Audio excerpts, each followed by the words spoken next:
चलिए जय हिंद दोस्तों, आज स्टार्ट करते हैं। आपका भारत के यवन का राज्य, भारत पर जो है आक्रमण करने वाले विदेशी आक्रमण का क्रम जो आपका रहा है इस तरह से।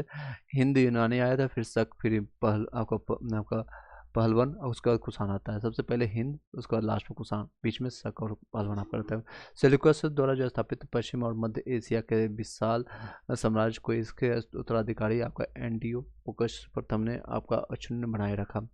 एंटियोकस जो है द्वितीय के शासनकाल में विद्रोह के फलस्वरूप उनके अनेक प्रांत स्वतंत्र हो गए। बैक्टीरिया जो है के विद्रोह का नेतृत्व डियो आपका डियोडोटस प्रथम ने किया था। बैक्टीरिया द्वारा डियोडोटस प्रथम के साथ इन राजाओं ने क्रमशः शासन आपको डियोडोटस द्वितीय आपका यूथी मेडस आपको जो है मेडिट्रियस आपको मिलेंडर यूक्रे टाइमडस आपका एंटी और आलाक्डिचस और हर्मिक्स के द्वारा किया गया था। इसको 2 से 3 बार आप पढ़िएगा क्योंकि इसमें थोड़ा आपका इंग्लिश वर्ड मिलेगा, तो जो भी आपको देख सकते हैं। बैक्टीरिया के बाद विद्रोह के बाद जो है सबसे पहले ये मेन इंपॉर्टेंट चीज़ें मैंने आपको बता दिया। आक्रमण जो है भारत के यवनों का आक्रमण सबसे पहले प्राचीन भारत में अगर देखेंगे तो हिंद यूनानी था। यूनानी जो है उसके बाद शक, उसका पहलवन जिसका उसके बाद कुषाण का था। नेक्स्ट बातें करें, भारत पर सबसे पहले आक्रमण जो है बैक्टीरिया के शासन जो है आपका डेमेट्रियस ने किया था। इसने 190 ईसा पूर्व में भारत पर आक्रमण कर अफगानिस्तान, पंजाब और सिंध के बहुत बड़े भाग पर अधिकार कर लिया। अफगानिस्तान भी जो इंडिया का पार्ट था, अखंड भारत का पार्ट था। नेक्स्ट इसने जो है साकल को अपनी राजधानी बनाई। किसको? साकल को अपनी राजधानी बनाई। साकल को चलिए आगे कंटिन्यू करते हैं। नहीं, हिंद यूनानी जो है शासकों में सबसे अधिक विख्यात जो है मिलांडर था। 165 ईसा पूर्व से लेकर के 145 लगभग 20 साल तक जो है इसका शासन रहता है। इसकी राजधानी जो है साकल, आधुनिक जो है सियालकोट शिक्षा का प्रमुख केंद्र था। मिलांडर ने नागसेन नागार्जुन से बौद्ध धर्म की दीक्षा ली। मिलांडर के प्रश्न जो आर्य एवं नागसेन द्वारा दिए गए उत्तर का एवं एक पुस्तक के रूप में संग्रहित है, जिसका नाम था मिलिंद पंधु, अर्थात मिलिंद के प्रश्न यानी मिलिंद प्रश्न है। मिलिंद प्रश्न है। हिंद यूनानी भारत के पहले शासक हुए जिनके जारी किए सिक्कों के बारे में निश्चित रूप से कहा जा सकता है सिक्के किन किन राजाओं के हैं। भारत में सबसे पहले हिंद यूनानियों ने ही सोने के सिक्के जारी किए। किसने किया था? तो सबसे पहले सोने के सिक्का हिंद यूनानी ने ही किया था। और हिंद यूनानी जो है शासकों ने भारत के पश्चिमोत्तर सीमांतर यानी पश्चिमोत्तर जो है आपको जो है पश्चिमोत्तर ये सीमांत जो पार पड़ता है, इस सीमांत में से पंजाब हो गया, जम्मू कश्मीर का एरिया में पश्चिमोत्तर सीमांत में जो है यूनान के प्राचीन जो है कला चलाई, जिसने हेलेनिस्टिक आर्ट कहा जाता है। इसको क्या कहते हैं? हेलेनिस्टिक आर्ट कहलाता है। कई बार क्वेश्चन आता है हिंद यूनानी के द्वारा जो चलाया गया था प्राचीन कला है, उसका क्या नाम था? हेलेनिस्टिक कला इसको कहते हैं, आर्ट कहते हैं। भारत में गंधार कला इसका उत्तम जो उदाहरण है। भारत में जो है गंधार कला इसका उत्तम उदाहरण है। शक के बारे में चर्चा करते हैं उसके बाद। यूनानी के बाद आता है कौन? शक आता है। शक आता है, देख सकते हैं यहाँ पर यूनानी के बाद शक आता है, फिर पल्लव और उसका कुषाण आता है। तो शक के बारे में चर्चा इसी की वीडियो में कर देते हैं।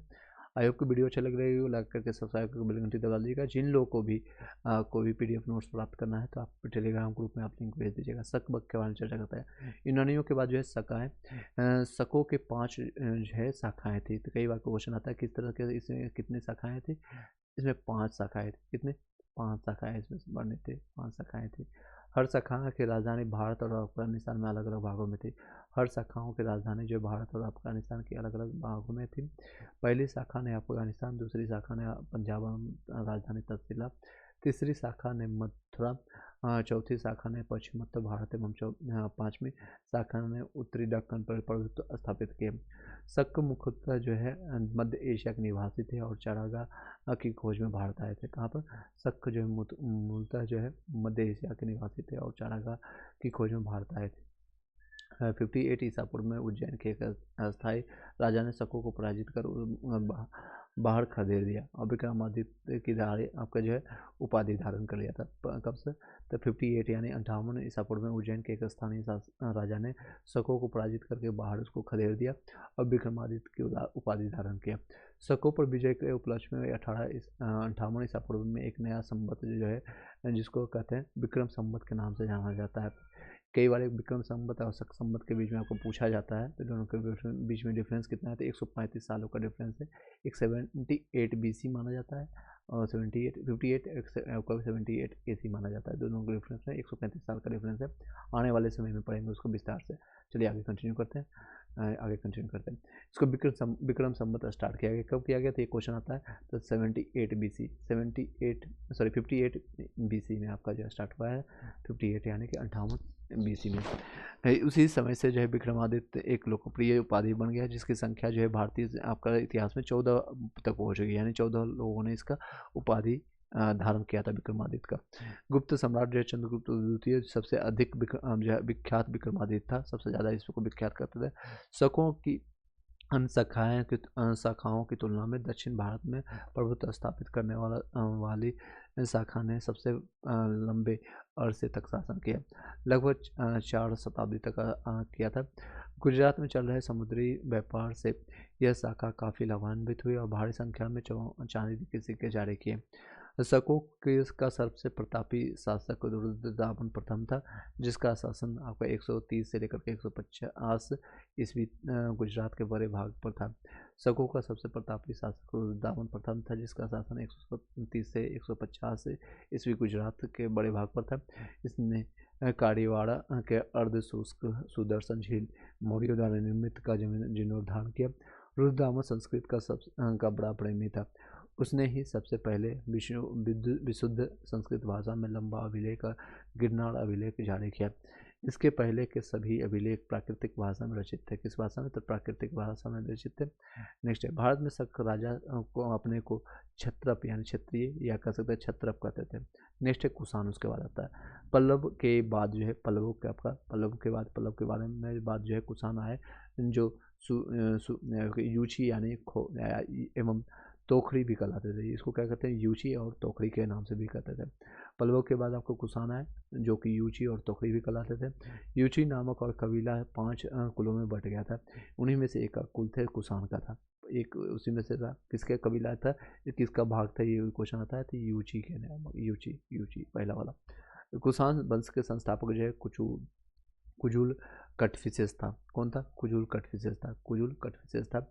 इस वंश का सबसे प्रतापी राजा जो है कनिष्क था। इसकी राजधानी पुरुषपुर आपका एवं या पेशावर थी। कुषाण वंश के संस्थापक कुजुल कटफिसेस था। इस वंश का सबसे प्रतापी राजा कनिष्क था। इसकी राजधानी जो है पुरुषपुर या पेशावर थे।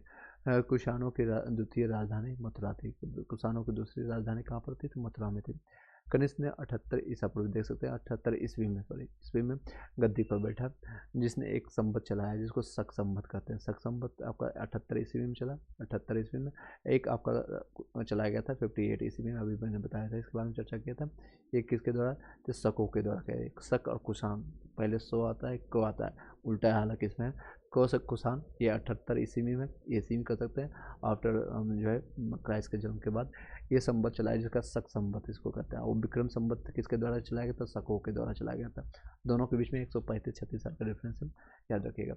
इसे जो है भारत सरकार द्वारा प्रयोग किया जाता है। सबसे इस शक संवत को ही चलाया, जैसे अभी 2025 चल रहा है, 2025 में 78 जोड़ देंगे 25 में, सॉरी।